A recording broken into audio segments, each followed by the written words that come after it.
आज अगर कोई व्यक्ति मुझसे पूछे कि इस कलयुग में सबसे बड़ा पुण्य कौन सा है, तो मैं बिना एक पल सोचे कहूंगी माता पिता की सेवा।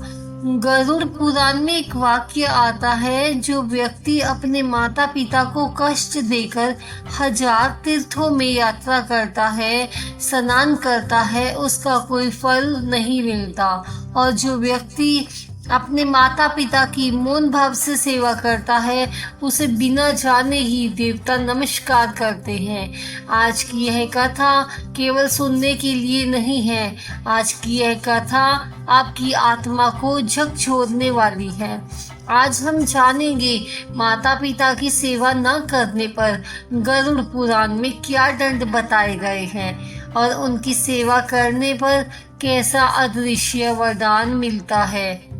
राम राम भक्तों, भक्ति बीट्स में आपका बहुत बहुत स्वागत है। भक्तों, सनातन धर्म में माता पिता को धरती के भगवान कहा गया है।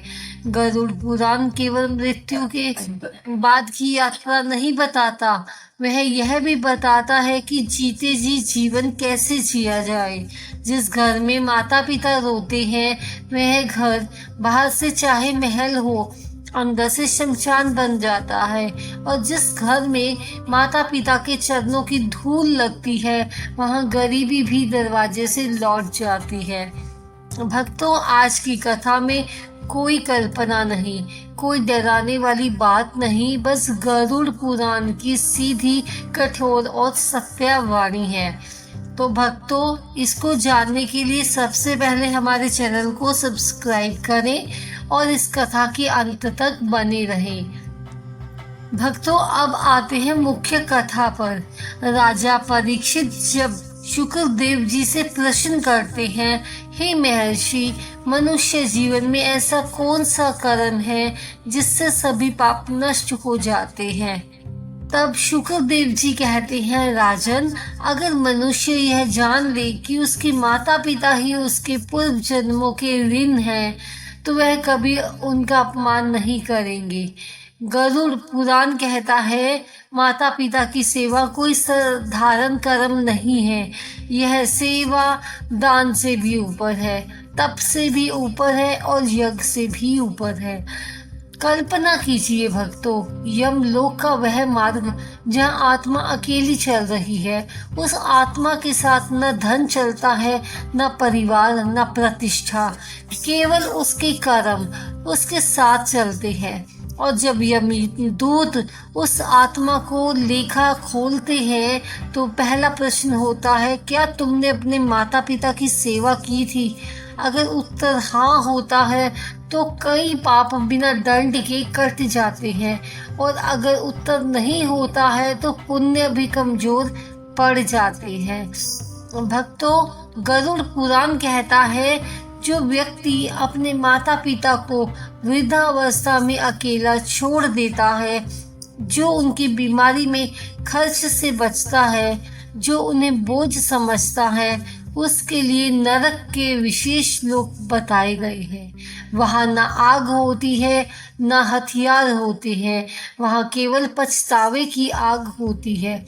वह आत्मा बार बार यही सोचती है, काश मैंने अपने माता पिता को एक बार गले लगाया होता।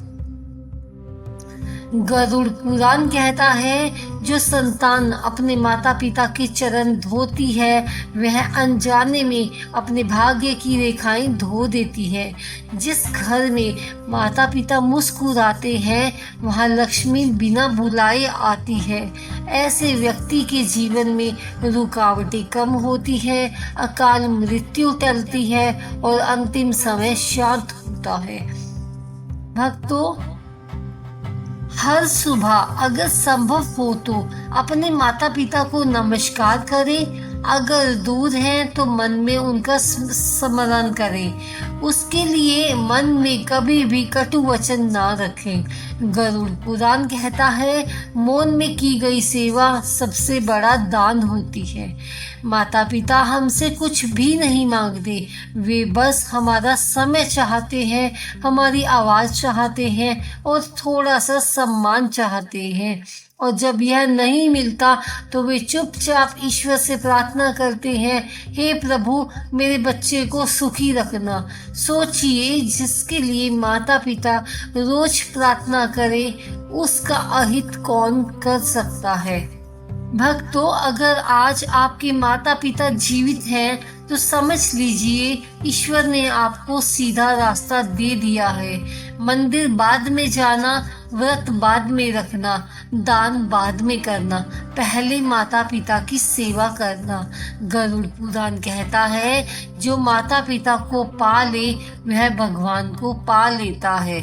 और अंत में भक्तों, अगर आज यह कथा सुनते सुनते आपके मन में जरा सा भी कंपन हुआ हो, अगर आपके हृदय की किसी कोने में माँ की ममता या पिता की तपस्या की छवि उभरी हो, तो समझ लीजिए गरुड़ पुराण का संदेश आप तक पहुँच चुका है। क्योंकि गरुड़ पुराण यह नहीं कहता कि स्वर्ग दूर कहीं है, वह तो यह बताता है कि स्वर्ग आपके घर के उसी कोने में है जहां माँ चुपचाप आपकी प्रतीक्षा करती है और पिता बिना कुछ कहे आपकी सफलता के लिए मन ही मन प्रार्थना करते हैं। आज मनुष्य मंदिरों में दान करता है, तीर्थों में स्नान करता है, लाखों के चढ़ावे चढ़ाता है, पर वही मनुष्य घर लौटकर माता पिता की बातों से झुंझला जाता है। गरुड़ पुराण कहता है, ऐसा दान, ऐसा पुण्य उस दीपक के समान है जो बाहर उजाला करे पर अपने ही घर को अंधकार में रखे। जिस दिन आपने माँ को आदर से बिठाया, जिस दिन पिता के चरणों में सिर झुकाया, जिस दिन उनके आंसू पोंछे, उस दिन आपके कर्मों की गहरी कठरी हल्की हो गई। उस दिन यमराज के दूत आपके नाम के आगे एक रेखा खींच देते हैं और लिखते हैं, इस आत्मा को कष्ट नहीं देना। प्रिय भक्तों, माता पिता की सेवा कोई बोझ नहीं है, यह तो ऐसा बीज है जिसका फल जीवन में भी मिलता है और मृत्यु के बाद भी मिलता है। जिस घर में माता पिता प्रसन्न रहते हैं वहाँ दरिद्रता कभी नहीं टिक सकती, वहाँ कलह ठहर नहीं सकता, वहाँ ईश्वर स्वयं अतिथि बनकर आते हैं। अगर आज आपके माता पिता जीवित हैं तो इसे ईश्वर का सबसे बड़ा वरदान समझिए। उनसे एक बार प्रेम से बात कर लीजिए, एक बार उनके पास बैठ जाइए, एक बार पूछ लीजिए आपको कुछ चाहिए, क्योंकि गरुड़ पुराण कहता है जब यह अवसर चला जाता है तो पश्चाताप ही शेष रह जाता है। अगर आपके माता पिता अब इस संसार में नहीं हैं तो उनके नाम का स्मरण कीजिए, उनके बताए संस्कारों पर चलिए और उनके नाम से किसी की सहायता कर दीजिए। यही उनके लिए सबसे सच्ची श्रद्धांजलि है। आज की कथा आपको डराने के लिए नहीं थी, बल्कि आपको जगाने के लिए थी, ताकि जब जीवन की संध्या आए तो आपकी आत्मा निडर होकर कह सके, मैंने अपने माता पिता की सेवा की है। ईश्वर करे आपके घर में सदा माँ की दुआएं गूंजती रहे, पिता का आशीर्वाद आपकी ढाल बना रहे और आपका जीवन गरुड़ पुराण के अनुसार पुण्य, शांति और सद्गति से भर जाए। इस प्रार्थना के साथ आज की कथा को यही विराम देती है। अगर कथा पसंद आई हो तो इसे प्रियजनों तक जरूर पहुंचाएं। कमेंट में ओम शांति शांति ओम जरूर लिखिए और हमारे चैनल से जुड़ना मत भूलिए। मिलते हैं एक और नई कथा के साथ, तब तक के लिए राधे कृष्णा दोस्तों, धन्यवाद।